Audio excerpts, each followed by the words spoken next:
자, 일단은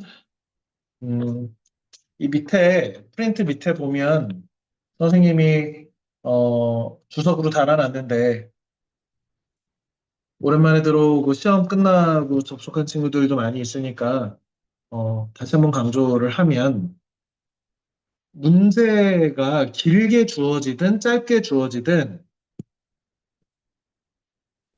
모든 디테일을 다 살펴야 돼. 대충 보면 할 말이 없는 거야. 선생님이 예를 들어서 지한이를 실적 봤어. 그러면 그냥 남자애네 이러고 지나가는 거지. 우리 그런 시도 있잖아. 오래 봐야 예쁘다. 너도 그렇다. 뭐 이런 거 있잖아. 그러니까 문제를 우리가 시험장에 들어가서 공통문제 유형을 풀 시간을 대략 3분에서 5분 사이를 갖게 된단 말이야. 그러면 정말 내가 하고 싶은 말들이 생길 때까지 모든 디테일을 하나하나 다 살펴야 된다는 거. 대충 보면 할 말이 없는 거야. 모든 조건들 다 살핍니다. 그 다음에 대체로 A냐 또는 B냐 이렇게 대립되는 개념, 쌍의 문제가 주어지면 예를 들어서 자유가 중요하냐 아니면 평등이 중요하냐 라든지 아니면 뭐 의무론적 윤리관이 중요하냐 아니면 공리주의적인 최대 다수의 최대 행복이라는 기준으로 고통이 적고 행복이 많은 것을 중시하는 것이 중요하냐. 이런 식으로 뭐 아니면 개인의 권리가 중요하냐, 공동체, 전체 이런 것을 이제 우리는 통상 대비되는 개념상, 대립되는 개념상이라고 하거든. 문제 출제자들은 기본적으로 이런 것들 염두에 두고 이 디자인을 한단 말이에요, 문제를. 그래서 잘 살살살살 살펴보면 대비되는 개념상이 있을 가능성이 있어, 문제에. 특히 이제 그 안녕해고처럼 두 문제가 출제될 때는 한 문제 정도는 충분히 이런 것이 나올 수 있으니까 잘 봐두고요. 만약에 이렇게 A와 B가 대비되는 개념상이 주어지면 A와 B 중에 무엇을 선택할래? 이렇게 시키면 일단 어떻게 하라고 했어? A를 선택한 논거를 논거3 만들어 보고 B도 가상의 토론을 내 머릿속에서 혼자 해보라고. 논거 나는 첫째 이렇기 때문에 둘째 이렇기 때문에 한 다음에 아무래도 A를 선택해야겠어. 이렇게 선택하고 논거를 이야기한 다음에 예상되는 반론. 예를 들어서 자유가 중요합니다. 첫째, 왜 그렇고, 둘째, 왜 그렇습니다. 물론, 평등도 중요합니다. 이런 관점에서. 그래서 평등을 주장하는 사람들도 자유보다는 평등이 중요하다고 주장하는 사람들도 의견 타당합니다.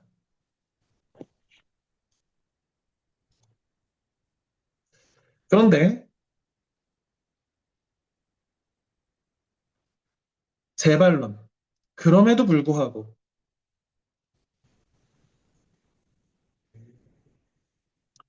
하고 어쩌고 저쩌고 저쩌고 이렇게 해서 A가 더 낫다라고 하는 걸 보여줘야 돼.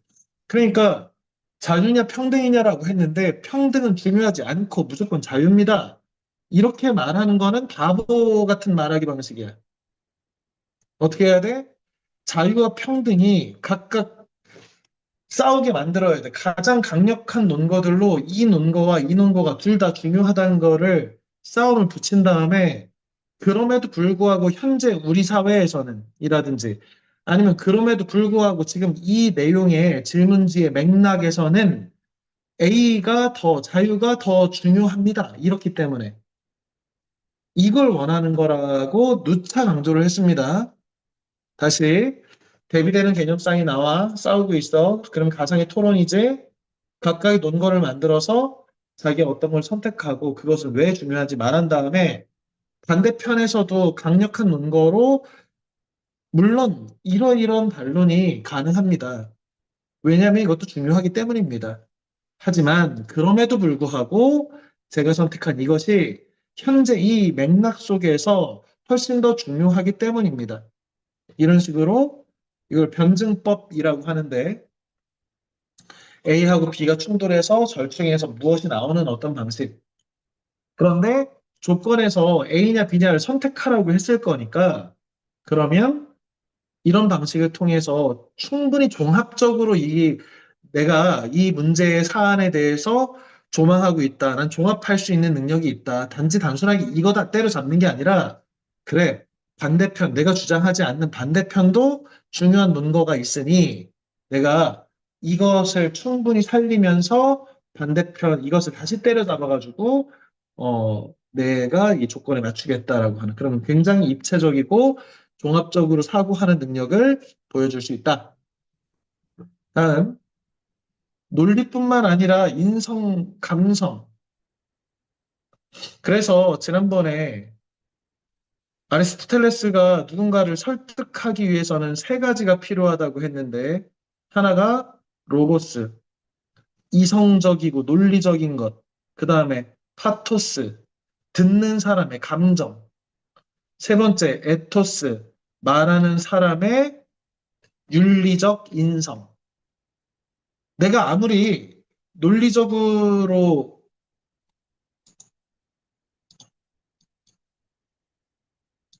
논리적으로 말하고, 내가 아무리 뭐, 듣는 사람의 감성을 잘 해서 살펴서 얘기한다 하더라도, 내가 평상시에 너희들한테 신뢰받지 못하고, 내 인성이 그지 같아가지고 존경받지 못하면, 내가 아무리 논리적으로 말하거나, 내가 아무리 감정이 호소한다고 해도, 웃기는 소리 하고 있네 이럴 거 아니야. 그게 바로 에토스, 에티카라고 하는 윤리성이지. 그래서 내가 어떤 문제를 너무 냉정하게 이성적으로만, 이 수학적으로만 풀어가지고 짝짝짝짝 맞힌다고 해서 완벽한 답이 아니라는 거야. 그러는 과정에서 너무 인성이 좀 이상해 보인다든지, 뭐 예를 들어서 지난번에 렘브란트 그림하고 할머니가 있는데 미술관에 갑자기 불이 나면 당신은 어떻게 할 거냐. 이런 딜레마를 너희한테 줬잖아. 그때 이성적으로 마무리 해가지고 렘브란트 그림이 소중하기 때문에 렘브란트 그림을 구하겠습니다라고 한다면 듣는 사람의 감정이나 그 사람 말하는 사람의 이 생명 윤리나 이런 것들에 대해서 의심할 수 있단 말이야. 이거는 종합적으로 판단을 하는 면접이라는 점에서 단지 이성, 단지 감정, 단지 그 사람의 어떤 인성, 이것만 드러내서는 안 되고 일종의 종합예술이야. 그래서 선생님이 그런 것도 했잖아.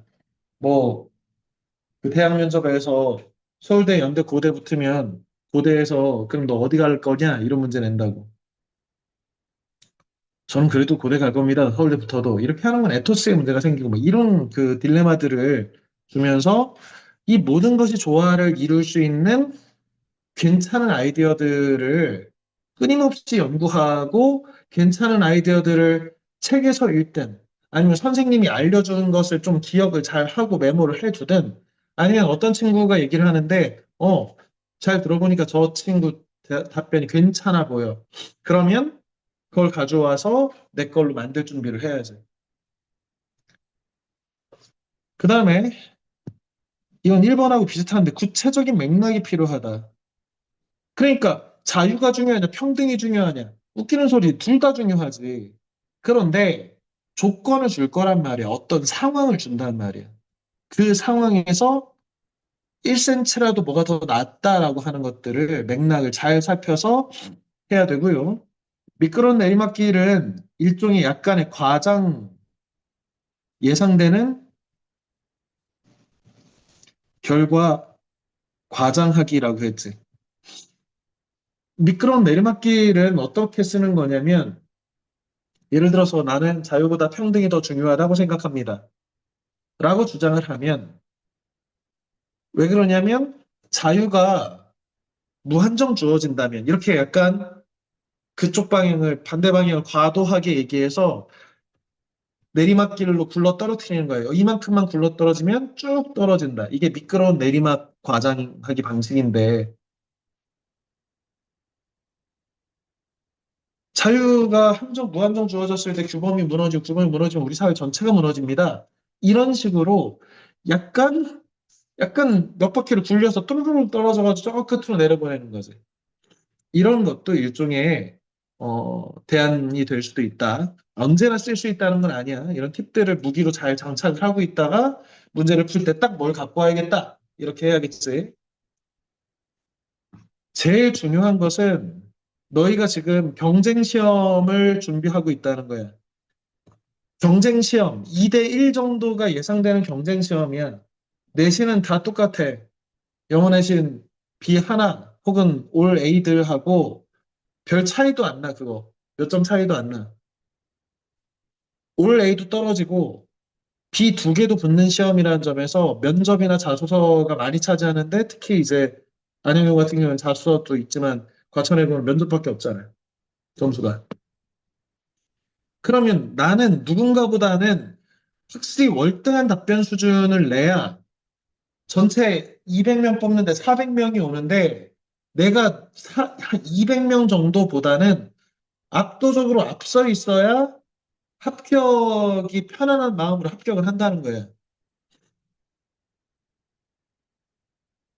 그러니까 보통 200명이 아니잖아. 그래도 적어도 어느 학교든지 영어 내신을 올해 혹은 실수해서 뭐 비 한 번 맞을 정도의 공부를 열심히 하는 애들. 그리고 우리들만 이렇게 준비하겠냐? 다른 학원들 다 준비하겠지. 선생님이 오늘 들어가기 앞서서 다시 한번 강조를 하는 것들 몇 문제를 같이 풀 텐데 지금부터 1시간 정도 진행을 할 거고요.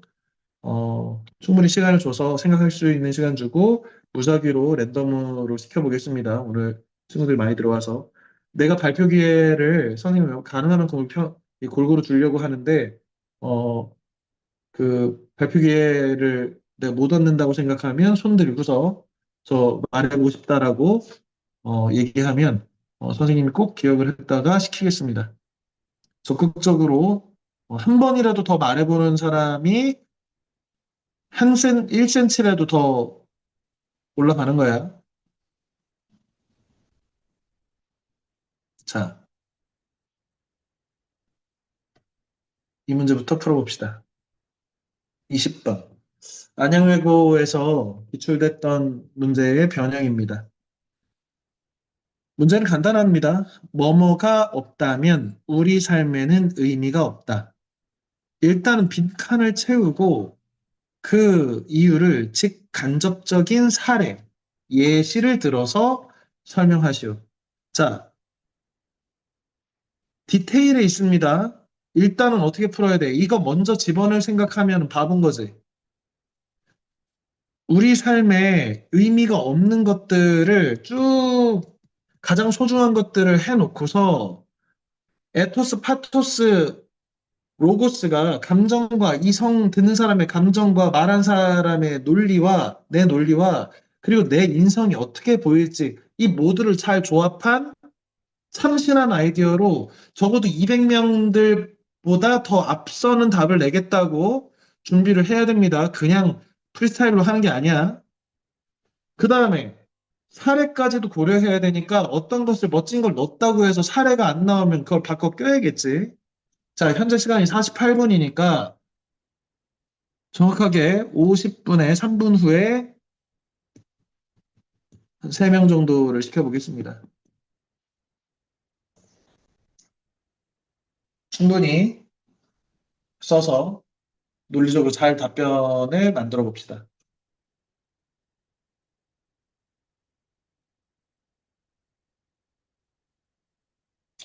그리고 발표하고 싶은 학생은 손을 듭니다.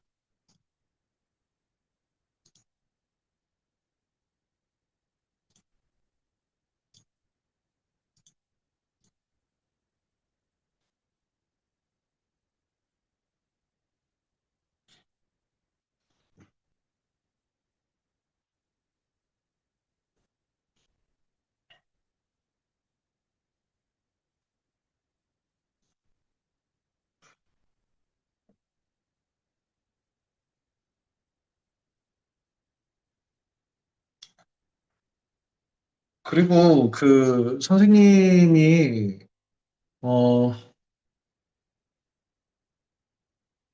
자소서 빨리 다 정리해서 이제 보내라고 했는데 최대한 마무리해서 적어도 이번 주말까지 내일 쉬는 날이니까 내일 꼼꼼히 잘 만들어가지고 선생님한테 메일 보내고 톡으로 최종본 보냈습니다. 그러면 선생님이 만질 거야.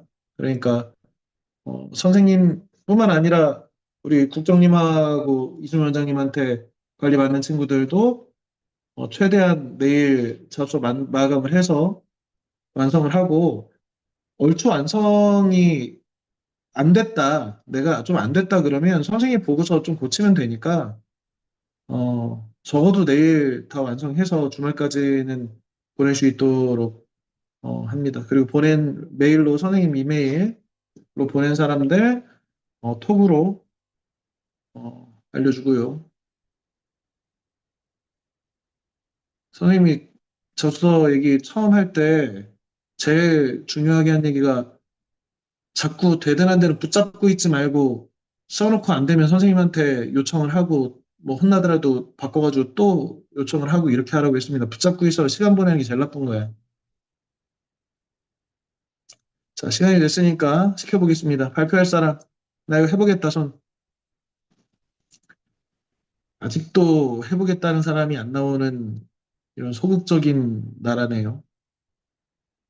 김보민 해보자.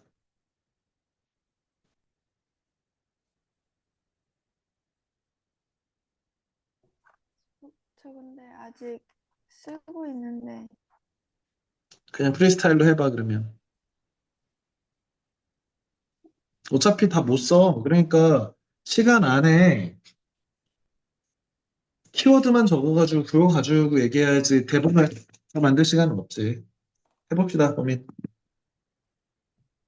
저는 기대가 없다면 우리 삶에 의미가 없다고 생각합니다. 제가 요새 평소에 삶에 대해서 생각을 해본다면 친구 관계나 성적과 같이 부정적인 일에 대해서 고민하는 경우가 많아졌습니다. 하지만 제가 앞에 더 좋은 미래를 위해 세워놓은 계획을 통해 기대를 하게 되고 이를 통해 다시 삶의 방향을 찾게 됩니다. 예를 들어 저는 2학년 때 한 번은 시험 점수로 인해 큰 실망을 가졌던 적이 여러 번 있었습니다. 하지만 시험이 끝나고 항상 친구들과 시험 점수가 상관없이 약속을 잡고 좋은 시간을 보내기 위해 약속을 잡았기 때문에 저는 계속 이 약속을 위해 기대를 하고 공부를 위해 노력할 수 있었던 것 같습니다. 그렇기 때문에 저는 기대가 없다면 우리 삶에는 의미가 없다고 생각합니다. 네, 마치면은 이상입니다. 이러면 돼. 어, 그럴듯하게 들렸습니다. 김시윤 해보자.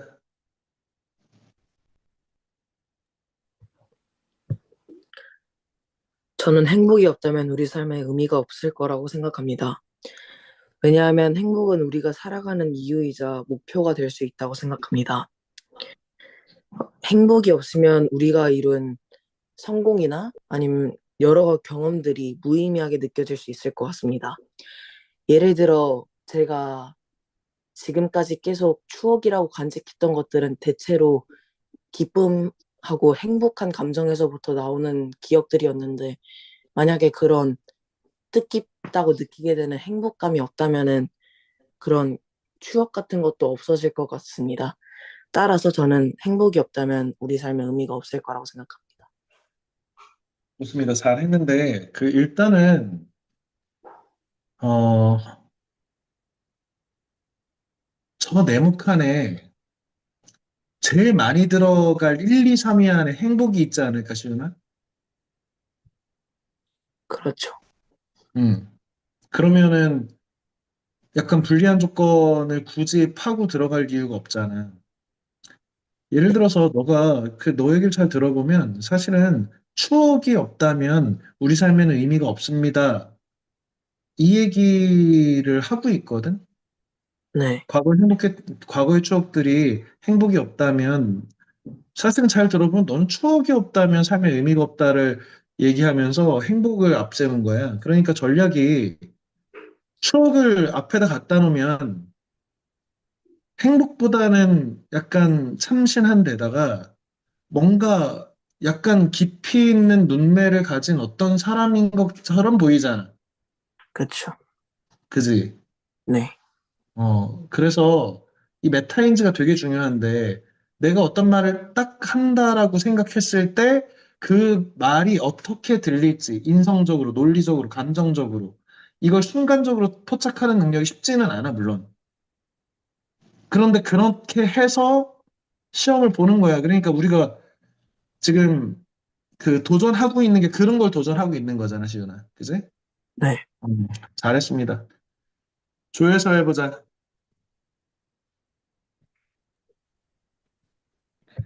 우리 삶에는 소중하고 의미 있는 것들이 너무나도 많습니다. 좋아하는 연예인, 음식, 영화, 음악 등등이 말이죠. 저는 그 많은 것들 중에서 사랑이 없다면 우리 삶에는 의미가 없다고 생각하는데요. 그 이유에는 두 가지가 있습니다. 우선 첫 번째로는 사랑을 통해 사람은 성장할 수 있습니다. 누군가를 사랑하게 되면 사람들은 그 사람을 위해 엄청난 노력을 하게 되며 그 사람을 만족시키기 위해 최선을 다합니다. 외적인 모습을 꾸미는 것은 물론 그 사람을 위해 내면도 가꾸기 시작합니다. 이를 통해 사람은 더 나은 사람으로 가는 한 걸음을 뛰게 되어 더 매력적인 사람으로 변하게 됩니다. 두 번째로는 사랑을 통해 사람은 인생의 중요한 교훈을 얻을 수 있습니다. 예를 들어 전 연애에서 애인에게 너무 무관심하거나 집착이 강했던 사람이 그 이후로 헤어지게 된 후 자신의 문제점을 깨닫고 그 다음 연애 또는 친구 관계에서 그보다 더 나은 모습을 보여줄 수 있습니다. 사람은 쉽게 변하기 힘듭니다. 말로 100번 듣는 것보단 한 번 직접 경험해 보는 것이 그 사람을 발전시키는 데 더욱더 효과적이라고 생각을 합니다.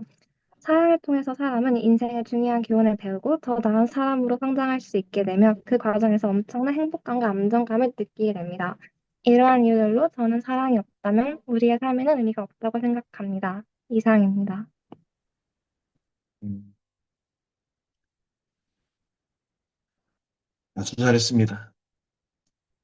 음, 논리적으로도 논거 두 개를 잘 세웠고, 그 다음에 각각의 논거 두 개가 사랑이 없다면 왜 의미가 없는지를 전략적으로 서론 부분까지 저 빈칸을 채우고 들어가는 게 아니라 빈칸을 들어가는 그 도입부까지 만들었다는 점에서 짧은 시간 안에 이 정도를 만들면은 거의 뭐 챗GPT라고 하는 거지.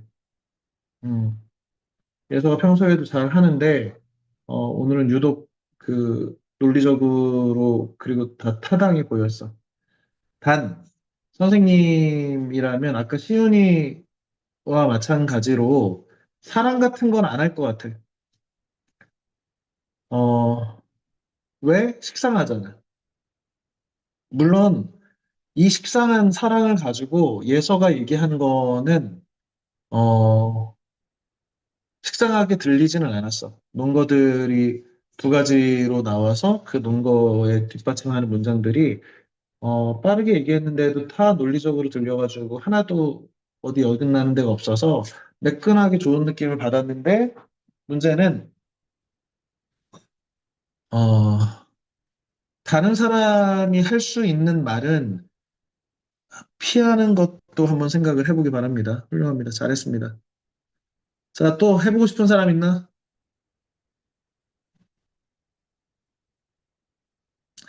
우리 서준이가 해보자. 박서준.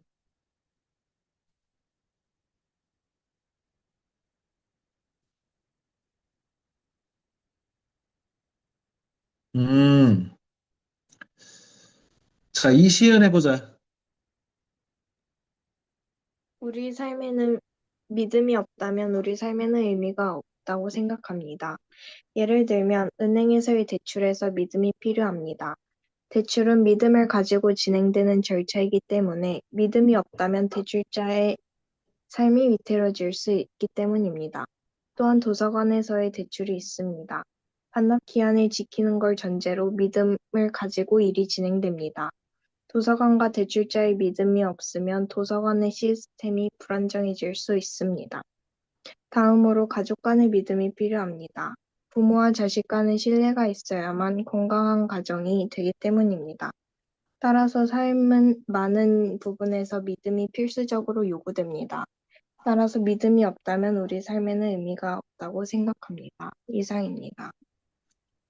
아주 잘 했습니다. 일단은 어, 말하기에 시간을 잘 들리게 하기 위해서 평상시에 우리 시은이 얘기하는 것보다는 좀 천천히 얘기하고 또박또박 얘기를 하려고 하는 것이 되게 어, 좋은 전략이라고 생각해.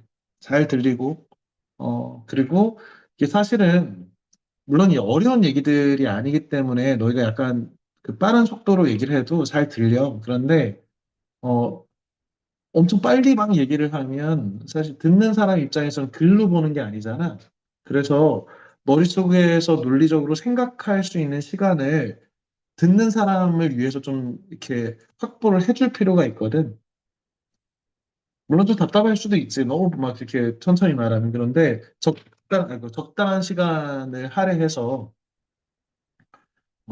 이렇게 충분히 듣는 사람이 그 논리나 이런 생각을 충분히 풍부하게 한다면 채점자가 당연히 잘 이해하고 할 수 있는 데 도움이 된다는 점에서 시은이가 아주 또박또박 그 말하기 속도를 잘 지켜서 한 장점이라고 생각합니다.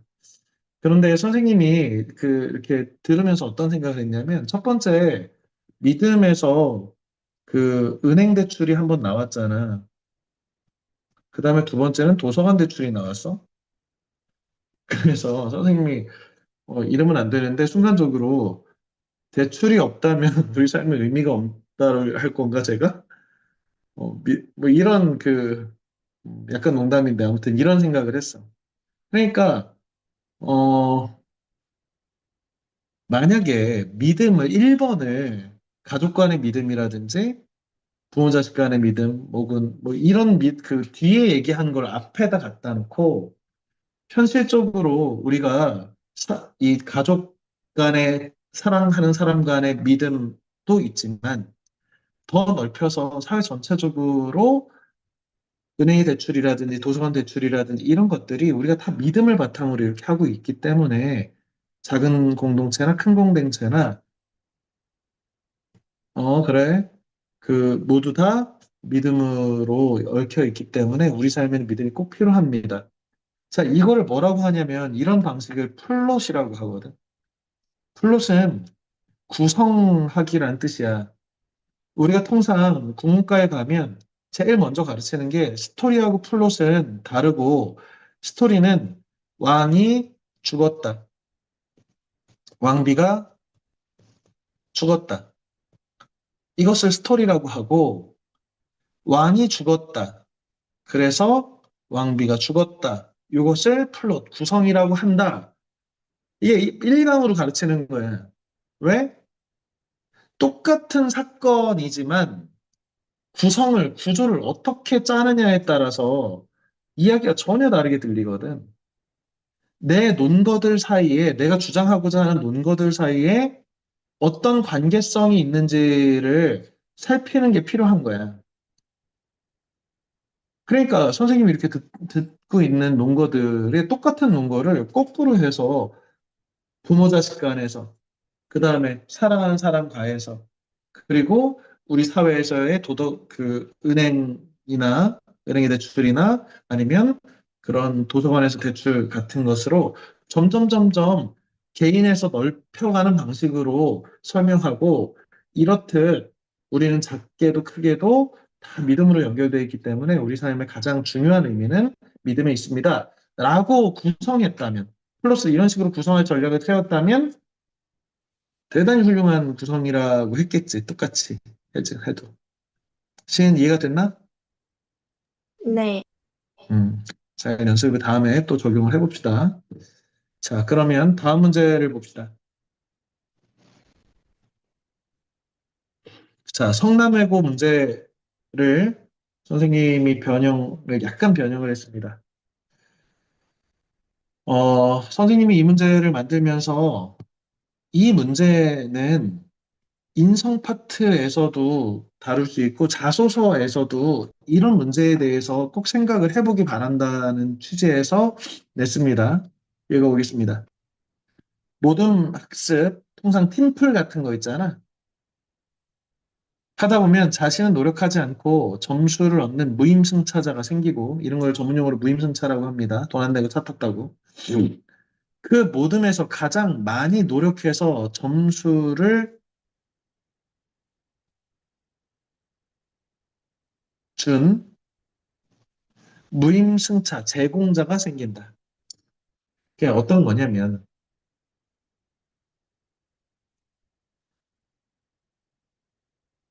그 어떤 무임승차자가 생겼다면 누군가 호구가 됐잖아. 노력을 해가지고 내가 일도 안 한 애한테 우리 모둠에 노력도 안 한 애한테 가장 많이 일한 애가 걔한테 내 몫의 어떤 그 반대급부 어떤 베네핏을 준 거잖아. 그걸 무임승차 제공자라고 하는 거고 스킨 게임. 게임의 한 형태로 겁쟁이 게임이다. 선수 A와 B가 자동차를 타고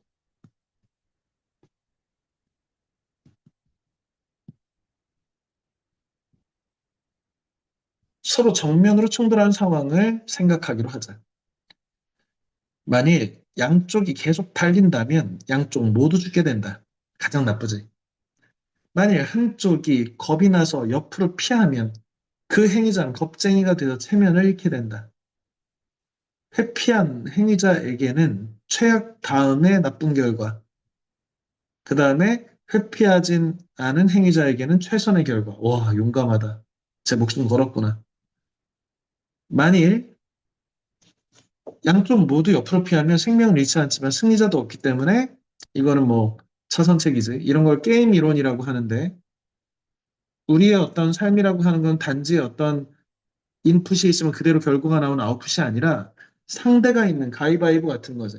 예를 들어서 남자는 주먹이지라고 해서 주먹만 낸다면 항상 어떤 사람 보재기 내는 사람한테 질 거고 그럼 보재기 내는 사람 이기려고 가위를 낸다면 누군가는 주먹이 낸 사람한테 지겠지. 이런 것이 상대가 있는 대응, 이것을 게임 혹은 게임 이론이라고 하는데 지금 치킨 게임의 어떤 역설적인 상황이 보이는 거지. 둘 다 용감하면 최악의 결과 둘 다 죽어. 한 사람이 겁나서 피하게 되면 걔는 엄청 창피한 사람이 하나가 나오겠지만 한 사람은 영광을 얻겠지. 용감하다. 목숨 걸었구나. 둘 다 피하는 것도 뭐 둘 다 죽는 것보단 낫지요. 자, 질문입니다. 무임승차자는 핸들을 돌린 사람인지 그렇지 않은 사람인지 무임승차 제공자는 핸들을 돌린 사람인지 그렇지 않은 사람인지 자신의 의견을 밝히고 이건 그냥 퀴즈처럼 풀어야지 밝히고 왜 그런지 이유를 설명해야지. 이런 무임승차를 방지할 수 있는 방안에 대해서 말해보시오. 어려운 문제입니다. 두 단계로 되어 있고요. 앞에 문제는 출제자의 생각은 지금 이런 상황에 대해서 정확하게 이론을 이해하고 이것을 적용할 수 있는지, 유비 추리에서 적용할 수 있는지의 문제, 그리고 그것의 이유를 정확하게 다는지를 묻는 문제고, 그리고 두 번째는 그 어떤 지원자의 사전에 이 무임승차와 관련된 이 문제를 진짜 고민해 본 사람인지, 그래서 적절한 대안을 도출하고 있는지, 이것을 묻는 문제라는 점에서 유사한 문제가 반드시 출제될 가능성이 높으니까 이 문제를 잘 풀어보기 바랍니다. 현재 시간이 9분이니까 충분히 시간을 줘서 5분 이후에 저희 14분에 질문을 시작하겠습니다.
자, 해봅시다.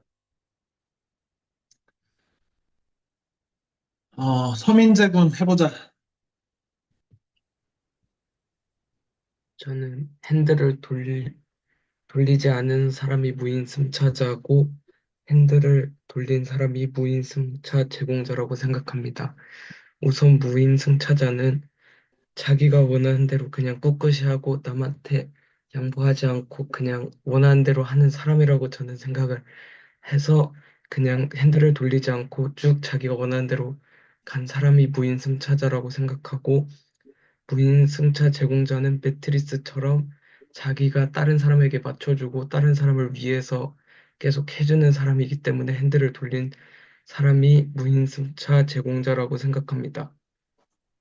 그리고 방지할 수 있는 방안은 무인승차자에게 같이 하게 하는 것입니다. 제가 많은 모금 활동을 해봤는데 그중에 무인승차자는 항상 한 명씩은 있었습니다.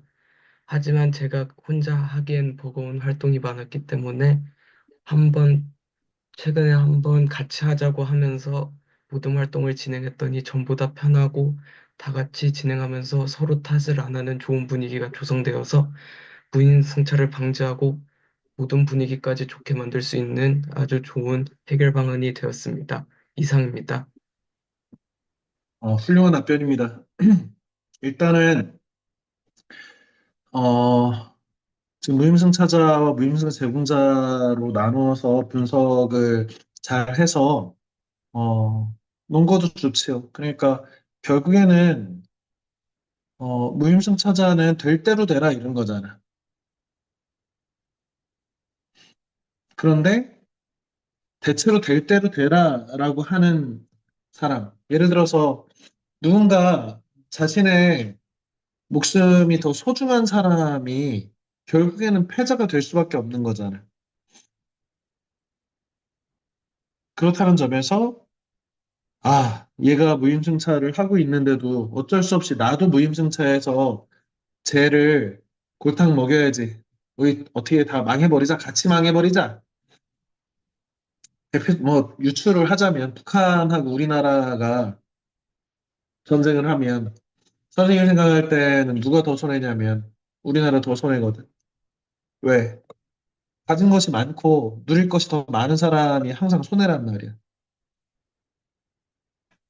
그런 점에서 이 무임승차가 일어나는 이런 그 문제점의 원인이 있을 수 있는 거죠.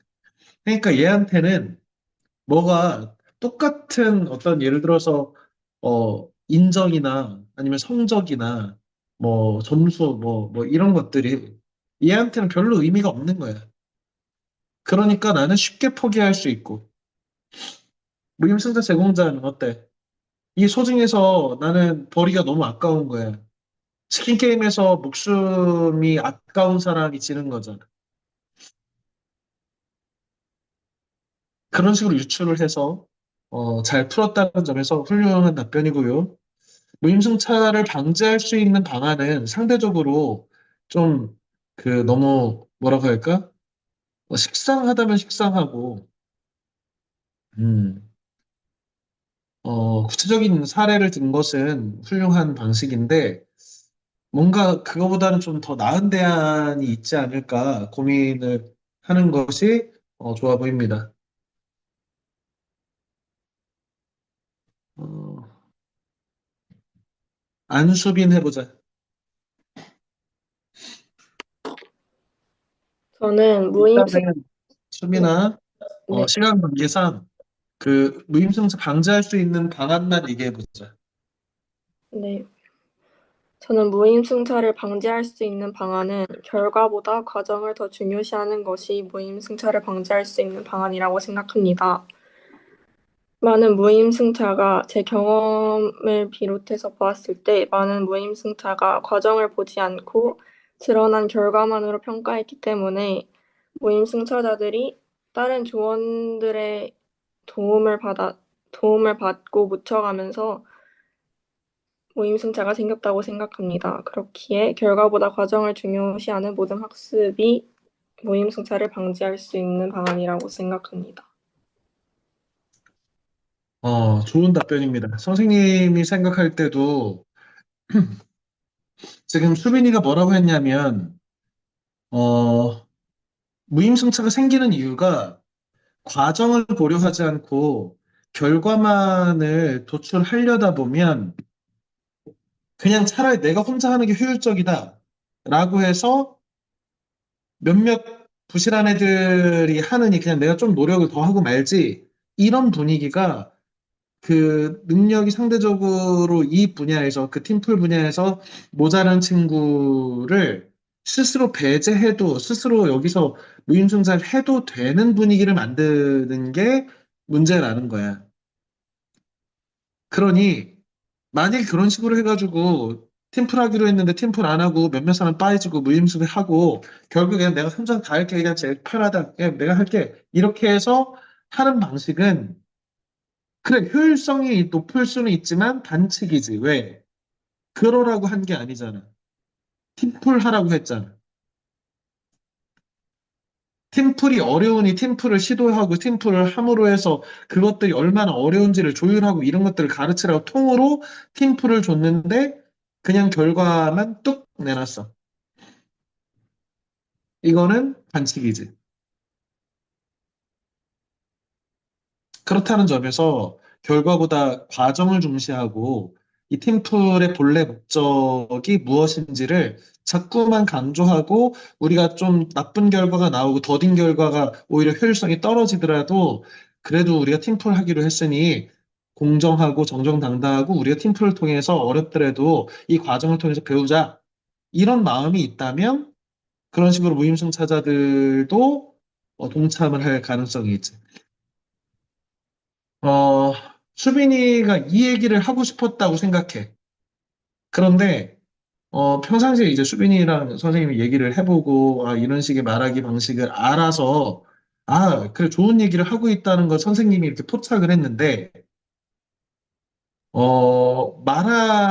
아마 처음 듣는 그 면접장에서 수많은 면접을 계속 듣고 피곤한 상태로 들어서는 이게 핵심이 뭐지? 라고 생각할 수도 있을 것 같아. 네, 그래서, 어, 내가 말하고자 하는 본질이 무엇인지를 어떻게 잘 설명할 건지 이것들도 조금 더 고려를 하기 바랍니다. 잘했습니다. 어, 김하은, 네. 하은이가 무임승차 방지할 수 있는 방안에 대해서 소개를 해봅시다. 저는 먼저 이 모든 활동에 4명에서 5명 정도 만약에 인원이 있다면은 그중에서 한 명을 리더를 선정해서 모든 전체를 이끌도록 유도하면 어떨까 하는 방안을 생각해 본 적이 있습니다. 음, 실제로 저도 모듬의 리더를 맡은 적이 있는데 그 모듬에서 열심히 하지 않는 친구들이 있었습니다. 그리고 저는 그 친구들에게 작은 일이나마 도울 수 있는 일을 계속 마련해 주어서 그 친구들 또한 이 모든 활동에 참여할 수 있도록 유도를 해준 적이 있습니다. 이러한 방식을 통해서 그때 저희 모듬은 되게 다 같이 협력한 결과 많은 더 좋은 결과물을 만들어낼 수 있었다고 평가받았습니다. 그래서 저는 리더를 선정하는 게 어떨까 생각합니다. 그래, 좋네요. 잘했습니다. 그렇지. 무임승차자가 생기는 이유는 어떻게 보면, 어, 뭔가 관리가 안 되는 사람들이 있는데 그 관리를 누군가 매니지먼트를 주체적으로 하기를 쭈뼛거려서 그러다 보면 서로 별로 이렇게 오너십이라고 할까? 강력한 이 문제는 내 문제야 라고 생각하는 사람도 있고 어떤 사람은 나 이거 별로 안 중요한데 나 그냥 빵 좀 맞아도 괜찮아 이런 사람도 있을 수 있잖아. 그렇다면 이 문제에 이 치킨 게임의 사례를 통해서 그러면 무임수당 제공자 혹은 이것을 회피하고자 하는 망하는 것을 회피하고자 하는 사람이 이 문제에 더 많은 영향을 끼치는 것은 어, 그렇게 무조건 부정의하다고 보기 어려울 것 같아. 왜 그러냐면, 자, 예를 들어서 선생님은 그냥 그 성적이 필요 없는 사람이야. 나는 고등학교 졸업하고 래퍼가 될 거야. 쇼미더머니 나가서. 그래서 고등학교 졸업도 안 할 거야. 그런데 어, 예를 들어서 하은이는 그 내신으로 열심히 성실하게 조별활동 다 하고 해가지고 서울대 갈 거야. 근데 너랑 나랑 같은 조야. 그런데 하은이가 이렇게 하는 거야. 선생님한테, 야, 너 그래도 우리 하기로 했으니까 너 반절해. 나도 반절할게. 그래서 우리가 반반씩 한다면, 하은아, 네. 이거 공정한 분배야? 아닌 것 같아요. 그렇지. 왜 그러냐면, 어떤 문제를 반반씩 나눈다고 해서 공정한 게 아니라, 얻을 수 있는 베네핏이 다르잖아. 그러니까, 어떻게 보면, 지금 하은이 그가 답변한 것을 선생님 약간만 보완하자면, 이런 측면이 있다는 거야. 누가 리더를 할 것인가도 있잖아. 그러니까 리더가 있으면 더 되게 조직적으로 잘 돌아가고 소외된 사람들을 조직 안으로 이끌고 해서 좋은 리더십을 보이면 당연히 무임승차가 덜 생기겠지. 그런데 중요한 거 하나가 좀 누락된 것이 뭐가 있냐면 누가 리더가 될 것이냐의 문제도 있어. 그러면 위의 사례를 약간 이용해서 저렇게 누군가가 자신 이 문제에 있어서 더 소중한 사람이 지게 돼 있단 말이야. 마치 그런 거 있잖아. 더 사랑하는 사람이 호구되는 거. 두 사람의 연애도 일종의 저런 게임 이론, 치킨 게임 같은 거잖아. 아이, 싫으면 헤어져.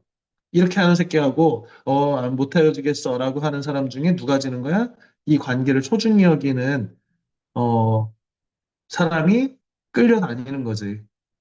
그 연애의 더러운 장면이 이런 거 아니냐. 그런데 그게 이상해 보이잖아. 그 연애로 비교하니까 더 이상해 보이긴 한다. 그런데 중요한 건 뭐냐면 어떤 일에 대해서 우리가 모두 같은 가치를 갖고 있지 않기 때문에 이런 것들이 발생한단 말이야. 이 무임승차자가 발생하는 이유의 1번은 꼭 이거를 가지고 다뤄줬으면 좋겠어. 무임승차의 사례가 있다면. 그러니까 내가 반장이야, 반에? 학생들이 학급 회의를 하는데 아무도 학급 회의에 동참하지 않아. 그러면 나는 속으로 이러는 거야. 아, 이 비민주적인 새끼들. 우리가 다 같이 학교를 이끌어 나가고 학급을 이끌어 나가기로 하는 다 책임 있는 민주 시민인데 이것들이 무임승차네? 라고 생각하기 전에 나는 왜 지금 이 학급 회의가 중요하지도 않은 학급 회의를 왜 붙잡고 있는지를 먼저 생각할 필요가 있지. 왜?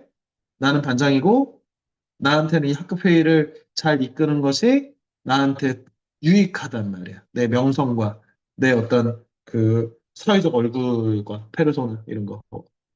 그지? 그러니 그런 사람이 리더 하는 거야. 얘기가 잠깐 옆으로 빠졌지만 이 무임승차가 발생하는 이유에 대해서 한 번쯤 꼭 생각을 하기 바랍니다. 김시윤,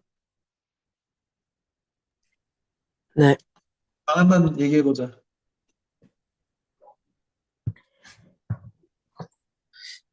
저는 어떻게 시작해야 되나요?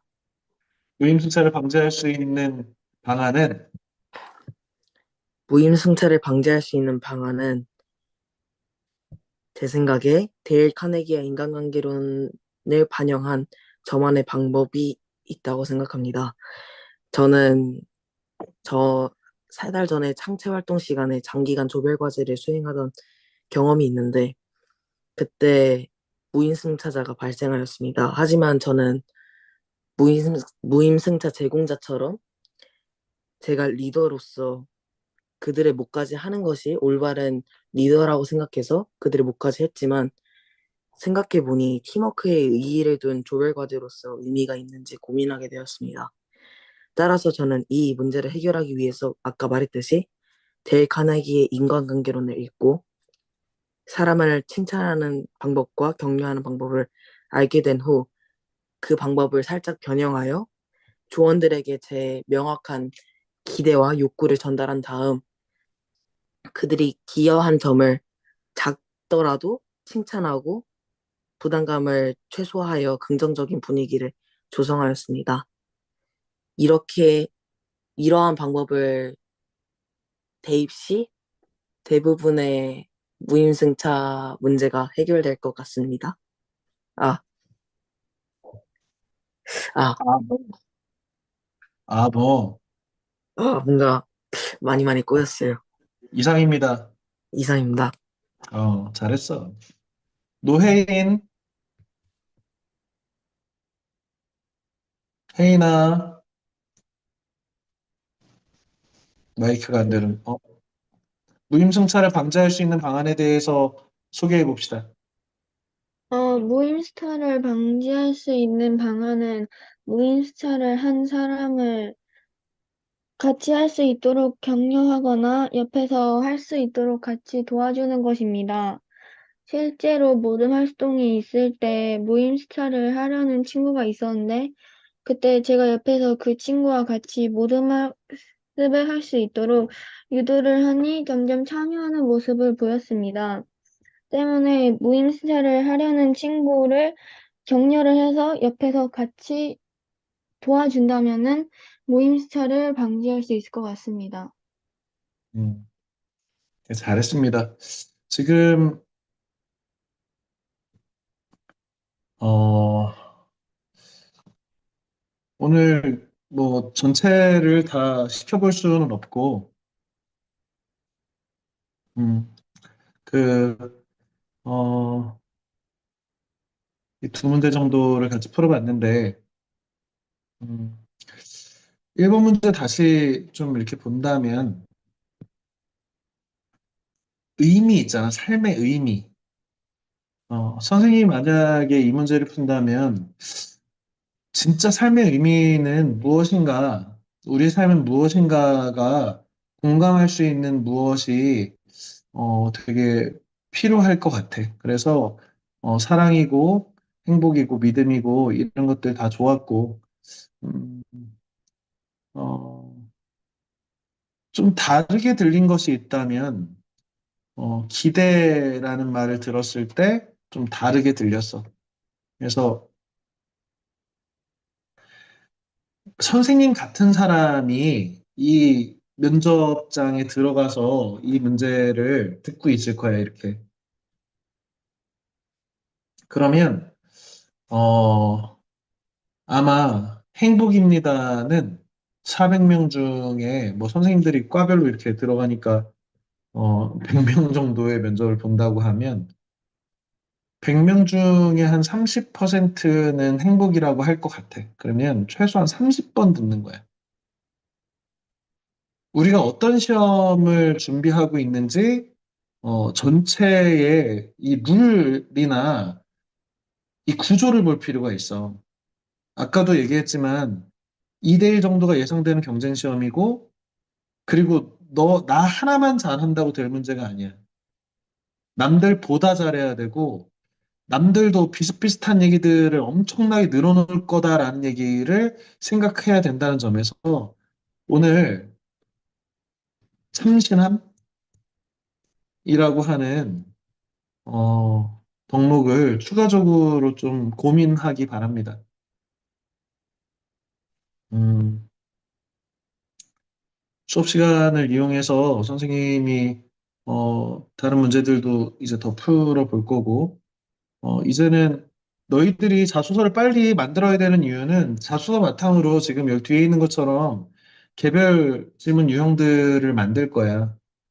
그래서 너희는 이제 그 개별 질문에 대한 답변을 마치 연극을 준비하는 배우처럼 나올 만한 20가지의 그 20가지 또는 20가지 이상의 어떤 질문에 대해서 최대한 괜찮은 답으로 만들고 그 답에 대해서 점검받고 그것을 실제로 버튼을 누르면 튀어나올 수 있게 논리적으로 이 준비를 할 겁니다. 일종의 연극을 준비한다고 생각해도 좋아. 그런데 이 대본만을 믿고 있다고 해서 될 문제는 아니잖아. 물론 그거 안에서 응용할 수 있는 문제들이 충분히 개별 지문에서 나올 텐데, 어, 어쨌든 어떤 문제가 주어지든지 내가 준비한 말들 안에서 조합해서 좋은 답변들을 할 수 있게 계속해서 연습을 하고 애드립이 약간 뭐 추가되더라도 주제에 따라서 그런 작업들을 하려면 기본적으로